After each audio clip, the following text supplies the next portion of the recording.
आज हम दूरी और विस्थापन के बारे में पढ़ेंगे। दूरी क्या होती है? जैसे हम कोई कहीं सफ़र करते हैं, बस के द्वारा या पैदल यात्रा कर रहे हैं या कोई बाइक के द्वारा या और किसी के द्वारा भी यात्रा करते हैं, तो कुछ ना कुछ हम क्या करते हैं, दूरी तय कर लेते हैं। तो अब इसको हमें डिफ़ाइन करना है कि दूरी क्या होती है। कोई गतिशील वस्तु है, उसके द्वारा तय किए गए मार्ग की कुल लंबाई को दूरी कहते हैं। जैसे मान लो हम कोई मार्केट जाते हैं, जब बाज़ार जा रहे हैं तो हम कुछ ना कुछ क्या करेंगे, कुछ दूरी तय कर लेंगे, मतलब कुछ चलेंगे तो उससे क्या होगा, कोई कुछ रास्ता हमने तय किया, कुछ रास्ते की लंबाई को तय किया, तो उसकी जो लंबाई होगी वह क्या कहलाएगी, दूरी कहलाएगी। तो किसी गतिशील वस्तु द्वारा तय किए गए मार्ग की कुल लंबाई को दूरी कहते हैं। विस्थापन में किसी गतिशील वस्तु की प्रारंभिक और अंतिम स्थिति के बीच की न्यूनतम दूरी को विस्थापन कहते हैं। अब इन दोनों चीज़ों को हम एग्जाम्पल के द्वारा समझेंगे तो हमें थोड़ा सा ज़्यादा समझ में आएगा। तो देखेंगे क्या होता है दूरी और क्या विस्थापन होता है। दूरी अदिश राशि जबकि विस्थापन सदिश राशि है। इसे हम एक एग्जाम्पल के द्वारा समझेंगे। जैसे एक एग्जाम्पल यहाँ पर दिया गया है कि जे एक शहर ए है और यहाँ पर एक शहर है बी। शहर ए और शहर बी के बीच की दूरी 50 किलोमीटर है। कोई एक व्यक्ति किसी बस के द्वारा शहर ए से शहर बी तक जाता है। तब पूछा जाए कि उसने कितनी दूरी तय की है, तो शहर ए से शहर बी के तक जाने में उसने कितनी दूरी तय की है, तो इतनी पूरा जो भी मार्ग होगा पूरी लंबाई को वह तय करेगा। तो इस मार्ग की लंबाई जो है वो 50 किलोमीटर है, तो वह कितनी दूरी तय कर लेगा, 50 किलोमीटर। यदि विस्थापन देखा जाए तो विस्थापन देखने के लिए होता है कि कोई भी गतिशील वस्तु की प्रारंभिक स्थिति और अंतिम स्थिति।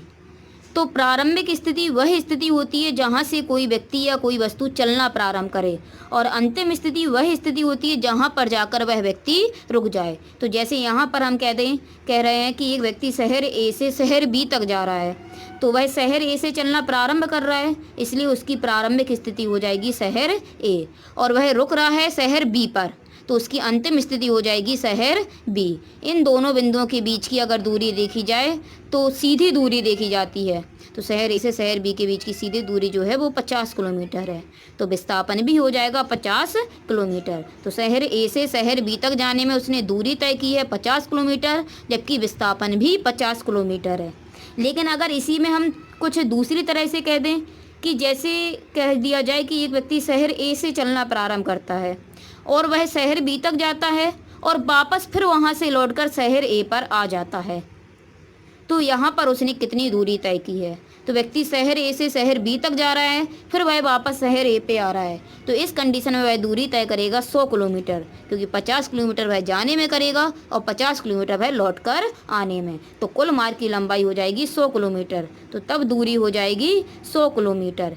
लेकिन यदि विस्थापन देखा जाए तो विस्थापन निकालने के लिए हमें कोई भी वस्तु की या कोई भी व्यक्ति का प्रारंभिक बिंदु और अंतिम बिंदु देखना होता है। तो हमने बताया है जहाँ से वह चलना प्रारंभ करे वो उसका प्रारंभिक बिंदु होता है, और जिस बिंदु पर वह जाकर रुक जाएगा वो उसका अंतिम बिंदु।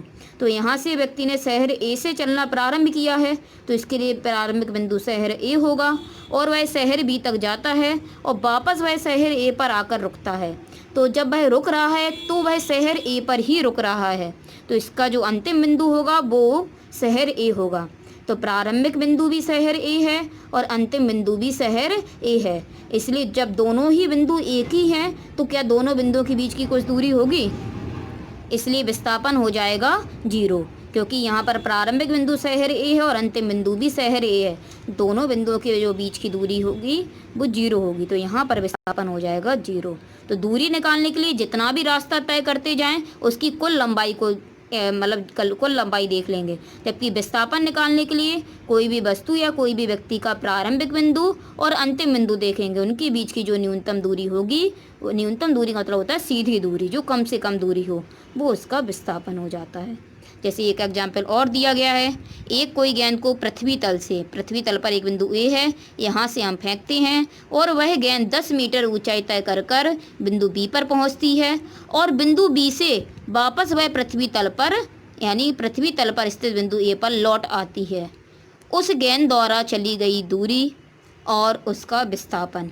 तो गेंद को हमने पृथ्वी तल के बिंदु ए से फेंका, बिंदु बी तक गेंद जाती है, फिर वह बिंदु बी से वापस बिंदु ए पर आ जाती है। जबकि हमें पता दिया गया है इस चित्र में कि बिंदु ए से बी के बीच की दूरी 10 मीटर है। तो गेंद जब ए से बी तक जाएगी और वापस वह बी से ए पर आएगी तो दूरी वह कुल कितनी तय कर लेगी? 20 मीटर। 10 मीटर ऊंचाई तक जाने में, फिर वापस 10 मीटर आने में। जबकि विस्थापन यदि देखें तो गेंद को बिंदु ए से फेंका गया है, इसलिए इसका प्रारंभिक बिंदु ए है। और जबकि वह वापस भी जब गेंद लौट कर आ रही है यानी रुक रही है तो वह बिंदु ए पर रुक रही है, इसलिए इसका अंतिम बिंदु भी ए है। जब दोनों बिंदु एक ही हो तो इनके बीच तो कोई दूरी होगी नहीं, इसलिए विस्थापन हो जाएगा 0। अगला एग्जाम्पल और देखते हैं। जैसे एक एग्जाम्पल दिया गया, इसमें एक कोई वर्गाकार मैदान है। उस वर्गाकार मैदान की भुजा दी जा रही है 10 किलोमीटर, तो चारों भुजाएं 10 किलोमीटर हो जाएंगी।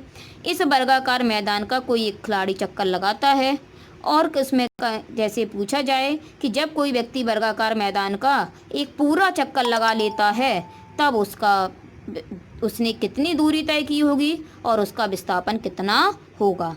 तो यदि कोई व्यक्ति वर्गाकार मैदान का या कोई खिलाड़ी वर्गाकार मैदान का एक पूरा चक्कर लगा ले, तो मान लो वह बिंदु ए से चल रहा है और जब वह पूरा चक्कर लगाएगा तो बी सी डी से होता हुआ वापस ए पर आ जाएगा, तो उसका पूरा एक चक्कर तय हो जाएगा।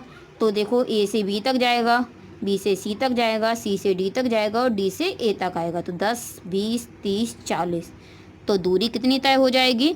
40 किलोमीटर।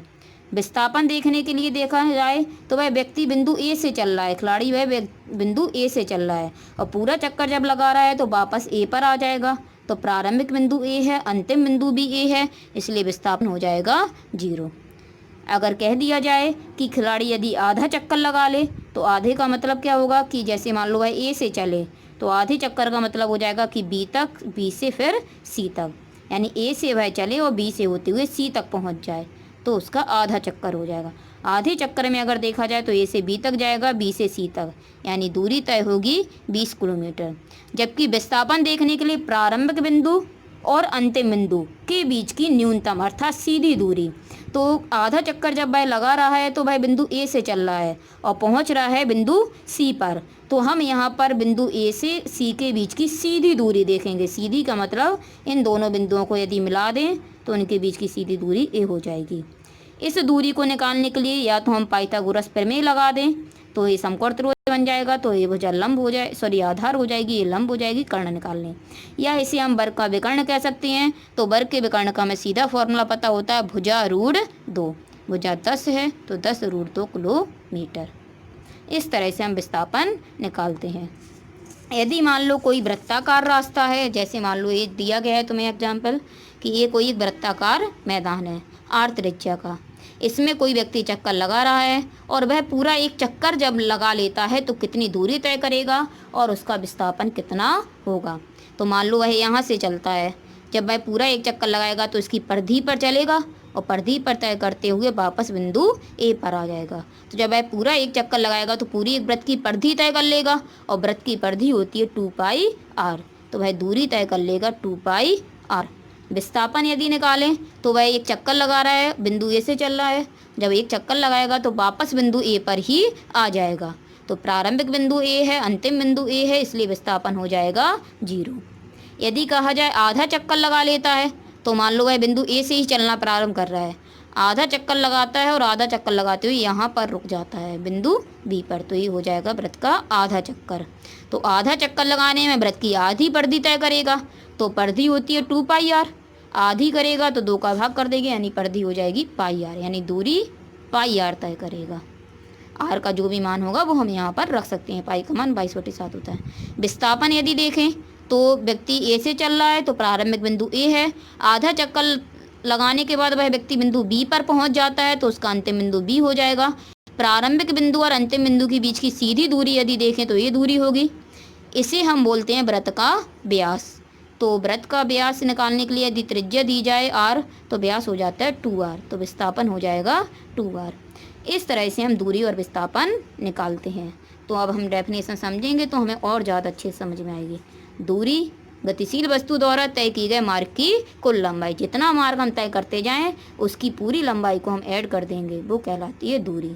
जबकि विस्थापन निकालने के लिए किसी गतिशील वस्तु की प्रारंभिक और अंतिम स्थिति के बीच की न्यूनतम दूरी को विस्थापन कहते हैं। कुछ पॉइंट हैं, जैसे दूरी अदिश राशि है जबकि विस्थापन सदिश राशि है। दूरी कभी भी शून्य नहीं होती है। हमने इतने सारे एग्जाम्पल पढ़े हैं, इसमें देखा गया होगा कहीं पर भी दूरी शून्य नहीं हुई है। जबकि विस्थापन शून्य, धनात्मक, ऋणात्मक कुछ भी हो सकता है। तो हमने जो विस्थापन निकाला था उसमें शून्य भी निकल के आया था, धनात्मक भी निकल के आया था, ऋणात्मक भी हो सकता है। तो विस्थापन शून्य, धनात्मक तथा ऋणात्मक कुछ भी हो सकता है। तो इस तरह से हम दूरी और विस्थापन के सवालों को हल करते हैं और दूरी और विस्थापन की हमने डेफिनेशन पढ़ चुके हैं। यदि दूरी विस्थापन में अंतर लिखने के लिए आ जाए तो इन्हीं सभी पॉइंटों को हम अंतर के रूप में लिख सकते हैं।